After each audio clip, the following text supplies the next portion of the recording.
Assalamualaikum warahmatullahi wabarakatuh. Hari ini Jumat tanggal 8 Agustus tahun 2025, kami berada di kampung atau desa Mendali, Kecamatan Kebayakan. Dalam rangka pertama sekali adalah gotong royong massal membersihkan semua sampah yang ada di pinggiran Danau Laut Tawar. Tidak boleh lagi masyarakat kita membuang sampah ke Danau Laut Tawar, karena hari ini Danau Laut Tawar dangkal sekali gara-gara sampah. 35 tahun yang lalu kedalamannya adalah 160 meter, 35 tahun sekarang ini tinggal 80 meter, 35 tahun ke depan tinggal 10 meter, maka ini harus kita jaga bersama. Namun pada hari ini juga ada dari Dijen Perhubungan Darat memberikan bantuan secara simbolis kepada nelayan atau pengunjung yang menggunakan kapal untuk keselamatan bertamasa atau berkeliling danau.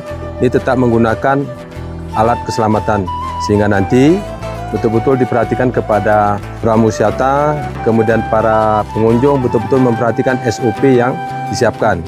Mudah-mudahan Danau Laut Tawar adalah menjadi tujuan wisata di seluruh Indonesia, khususnya di Aceh, dan hari ini sudah terjawab. Tapi harapan kami adalah sampahmu tanggung jawabmu, karena barang siapa nanti membuang sampah di sekitaran pinggiran Danau Tawar atau nanti perbatasan dari Benamili Aceh Tengah, ada sanksi atau punishment. Apa punishmentnya? Kita berikan denda 200.000 bahkan 150.000.